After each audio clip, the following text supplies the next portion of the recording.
the gown that Dante deified back centuries before.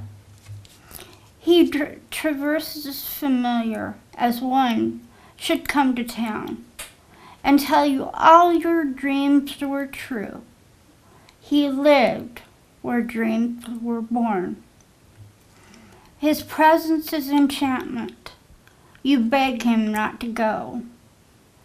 Old volumes shake their vellum heads and tantalize just so. This is about a little boat that had a second chance.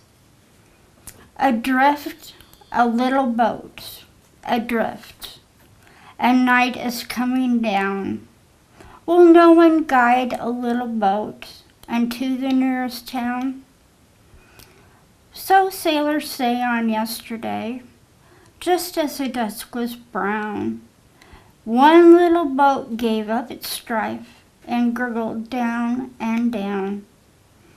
So angels say on yesterday, just as the dawn was red, one little boat o'erspent with gales, retrimmed its mast, redecked its sails, and shot exulted on. And this, when I read it, I never thought about it before, but how we rob the woods when we pick a flower, and this girl was very sad. I robbed the woods, the trusting woods, the unsuspecting woods, brought out their burrs and mosses, my fantasy to please. I scanned their trinkets curious, I grasped, I bore away. What will the solemn hemlock, what will the oak tree say?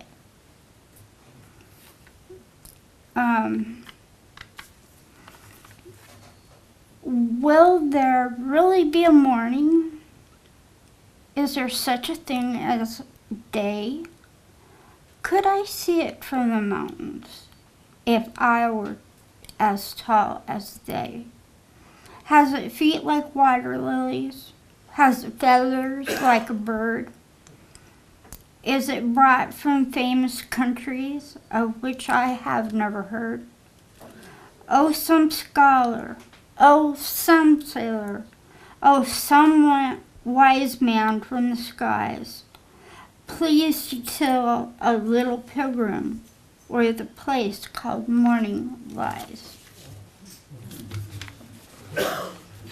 And the last one I thought was cute to end on. You know how mouse and cat don't get along. Well, this poem comes from a mouse's perspective and asks that he be in a mansion when he gets to his place. Papa above, regard a mouse or powered by the cat. Reserve within thy kingdom a mansion for the rat.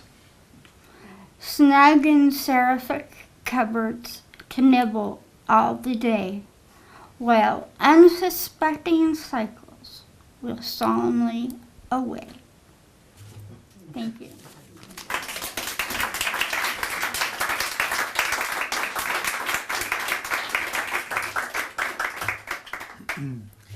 Emily Dickinson's poems still live. Very nice. Mr. Jeffers. Robinson Jeffers.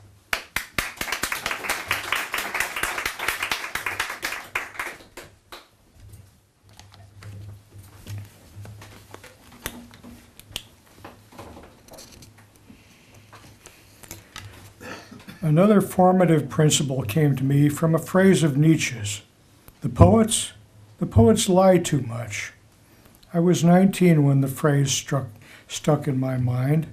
A dozen years passed before it worked effectively, and I decided not to tell lies in verse, not to feign any emotion that I did not feel, not to pretend to believe in optimism or pessimism or unreversible progress, not to say anything because it was popular or generally accepted or fashionable in intellectual circles, unless I myself believed it, and not to believe easily. These negatives limit the field. I am not recommending them but for my own occasions. Here are the principles that conditioned the verse in this book before it was written. But it would not have been written at all except for certain accidents that changed and directed my life. Some kind of verse I should have written, of course, but not this kind. The first of these accidents was my meeting with the woman to whom this book is dedicated, and her influence constant since that time. My nature is cold and undiscriminating. She excited and focused it, gave it eyes and nerves and sympathies. She never saw any of my poems until it was finished and typed, yet by her presence and conversation, she has co-authored every one of them.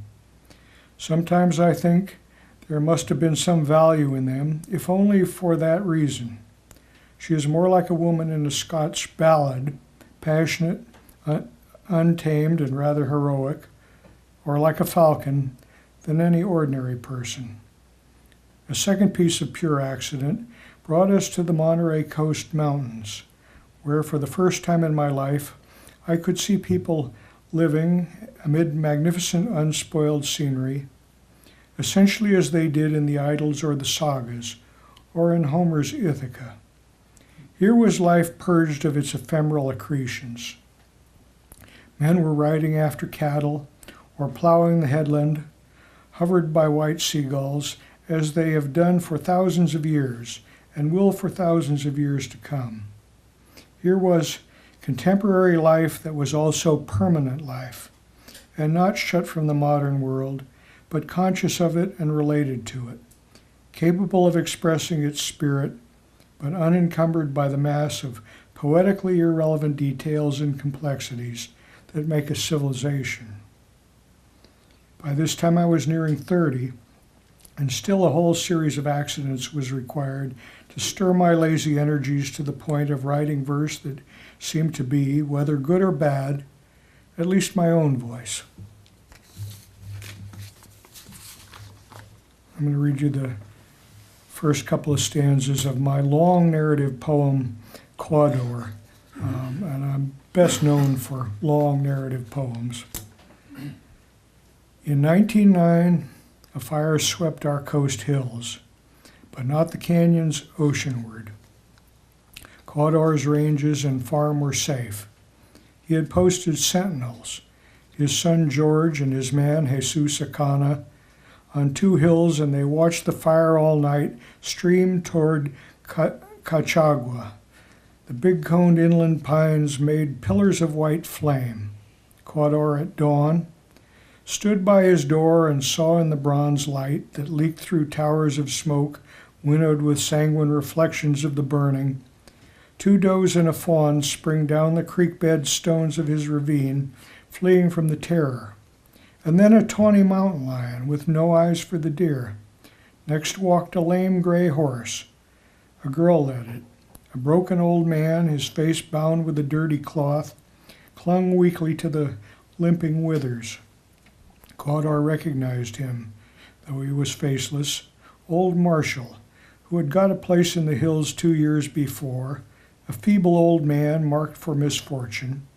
His stock the first year sickened with lumpjaw. When a cow died in the creek, Marshall had let her lie there. Then Quador had ridden and cursed him, and Quador, with his man Acana, roped the horns to draw the carcass out of the stream. But when they drew, it burst. Now Marshall came, he and his daughter Farah, for refuge, having saved from the fire nothing but their own lives and the lame horse. Fire on the hills. The deer were bounding like blown leaves, under the smoke in front of the roaring wave of the brush fire. I thought of the smaller lives that were caught. Beauty is not always lovely.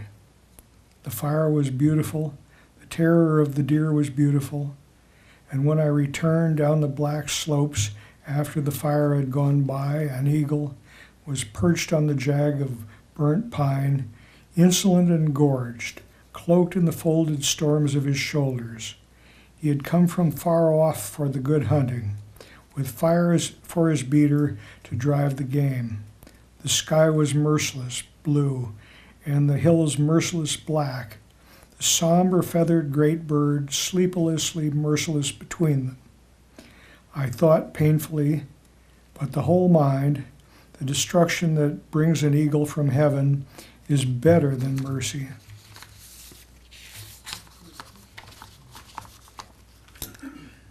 The purse seine.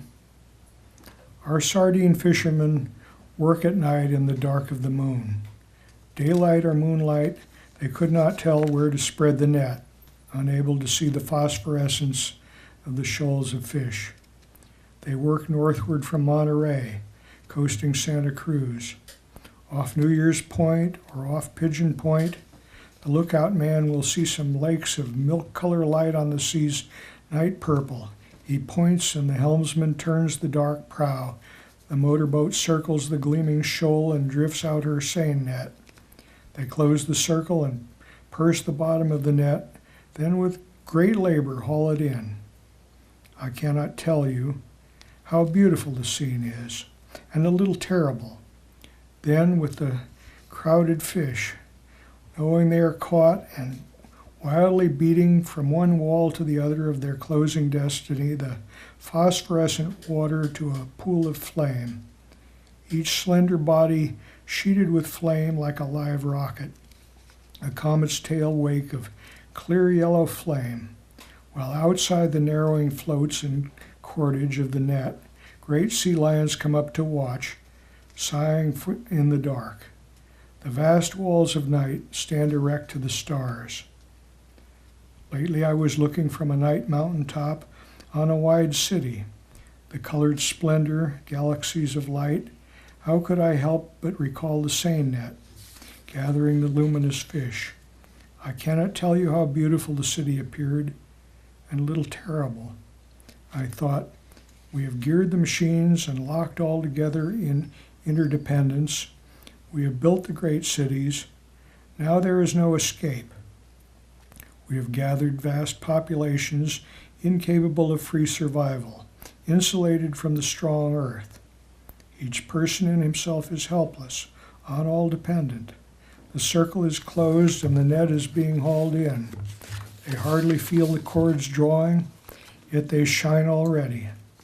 The inevitable mass disasters will not come in our time or in our children's, but we and our children must watch the net draw narrower.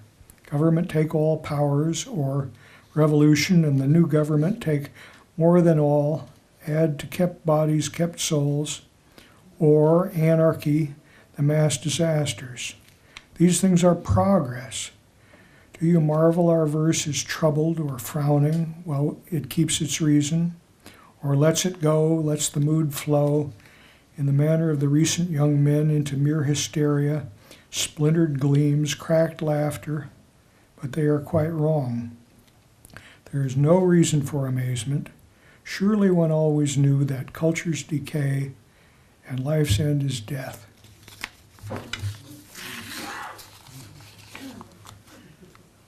The bloody sire.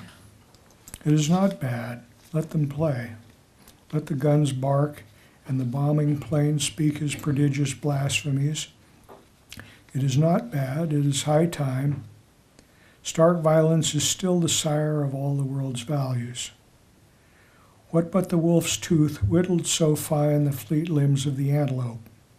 What but fear winged the birds, and hunger jeweled with such eyes the great goshawk's head? Violence has been the sire of all the world's values. Who would remember Helen's face lacking the terrible halo of spears? Who formed Christ but Herod and Caesar, the cruel and bloody victories of Caesar? Violence, the bloody sire of all the world's values. Never weep, let them play. Old violence is not too old to beget new values. Cassandra. The mad girl with the staring eyes and long white fingers hooked in the stones of the wall. The storm-rack hair and the screeching mouth. Does it matter, Cassandra, whether the people believe your bitter fountain? Truly men hate the truth. They'd liefer meet a tiger in the road. Therefore the poets honey their truth with lying. But religion vendors and political men pour from the barrel new lies on the old, and are praised for kindly wisdom. Poor bitch, be wise. No, you'll still mumble in a corner your crust of truth, to men and gods disgusting. You and I, Cassandra. And finally, the bed by the window. I chose the bed downstairs by the sea window for a good deathbed when we built the house. It is ready waiting, unused unless by some guest in a 12-month who hardly suspects its latter purpose. I often regard it with neither dislike nor desire, rather with both, so equal that they kill each other, and a crystalline interest remains alone. We are safe to finish what we have to finish, and then it will sound rather like music when the patient demon behind the screen of sea rock and sky thumps with his staff and calls thrice, "Come, Jeffers." Thank you.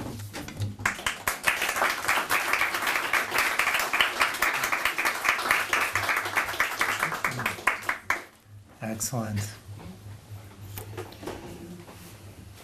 Robinson, you should stick around to see the hills here in Silverton.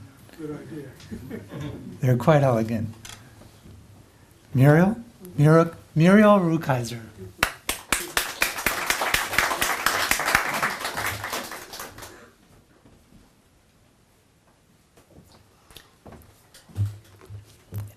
For this last part, I'd like to talk about some of my essays called The Life of Poetry. And some of the most important parts of my work are included in here. And one is the premise that we are afraid of poetry. We fear poetry and we fear emotion. But a poem invites you to feel. More than that, it invites you to respond. I have a poem about that.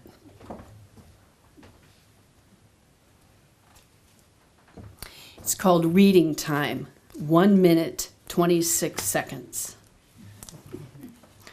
The fear of poetry is the fear, mystery and fury of a midnight street, of windows whose low, voluptuous voice issues, and after that, there is no peace. That round waiting moment in the theater, curtain rises, dies into the ceiling, and here is played the scene with a mother bandaging a revealed son's head. The bandage is torn off, curtain goes down, and here is the moment of proof.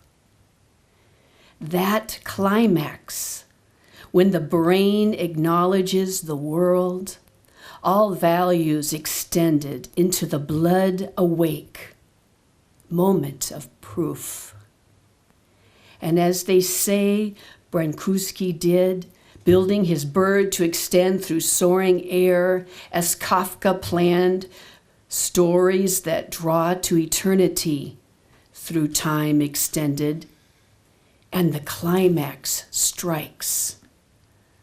Love touches so that months after the look of blue stare of love, the footbeat on the heart is translated into the pure cry of birds following air cries or poems, the new scene, moment of proof that strikes long after act. They fear it. They turn away Hand up, palm out, fending off moment of proof, the straight look, poem. The prolonged wound consciousness after the bullet's shot. The prolonged love after the look is dead. The yellow joy after the song of the sun.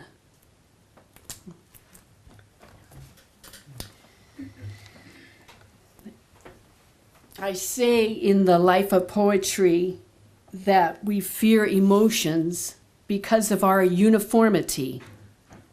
We share a norm of ambition and habit and living standard, repressive codes, and even emotions are supposed to be uniform, we think.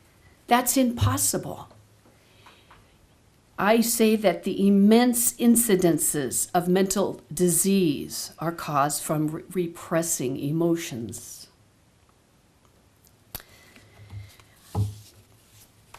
But on the contrary, we could live in full response to Earth and each other. We would be more human.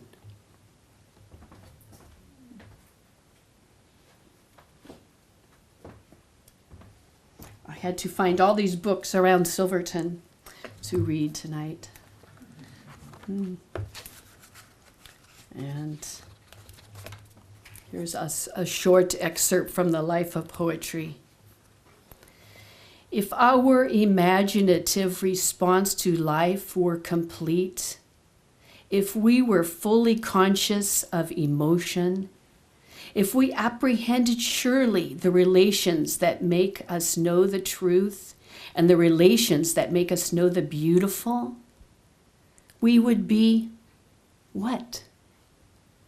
We would be more human. So my primary issue in life was to transcend, to be whole, not compromise the use of my imagination, not to compromise the possibilities of relationships. And I have a poem, 2 more poems.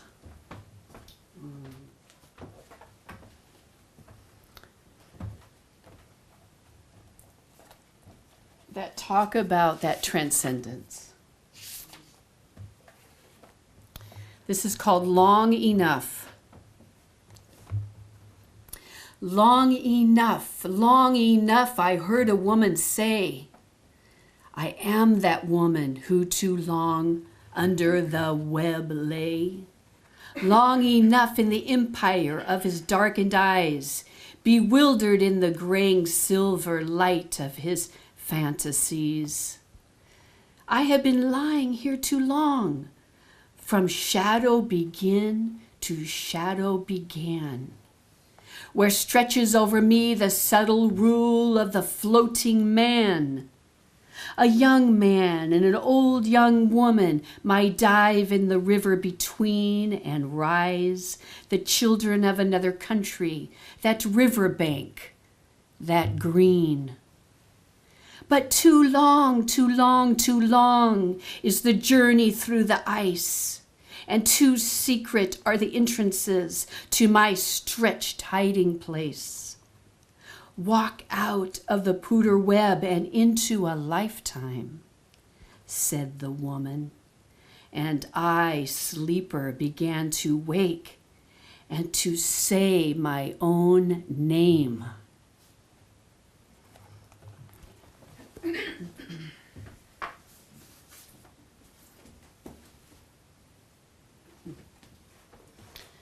So this book is called No More Masks, and it's an anthology of 20th century American women, and they dedicated the title to me. But I have a poem here called The Poem as Mask. And it's dedicated to Orpheus, a god of song and music. And listen for the rewriting and the recreation of this myth. When I wrote of the woman in their dances and wildness, it was a mask. On their mountain, God hunting, singing in orgy, it was a mask. When I wrote of the God fragmented, exiled from himself, his life, the love gone down with song, it was myself split open, unable to speak, in exile from myself. There is no mountain, there is no God, there is memory of my torn life, myself split open in sleep. The rescued child beside me among the doctors, and a word of rescue from the great eyes. No more masks, no more mythologies. Now for the first time the God lifts his hand. The fragments join in me with their own music.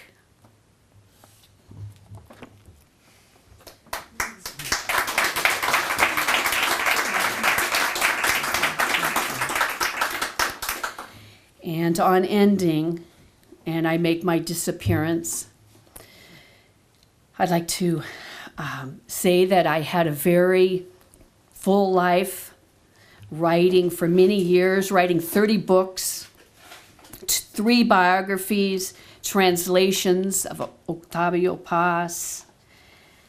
And I believed in possibility. So I have a poem to celebrate this time of year and possibility.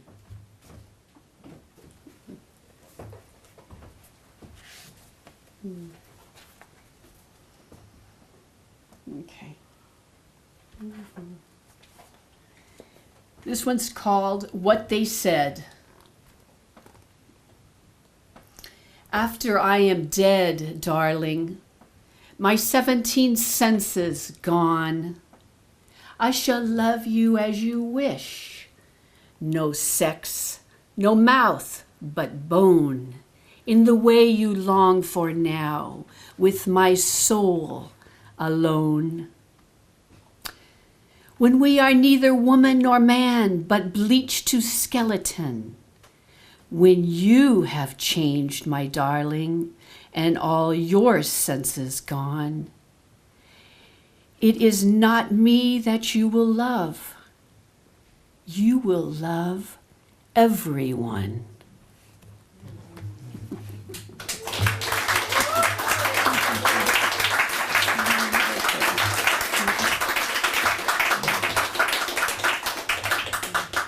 Thank you all so much.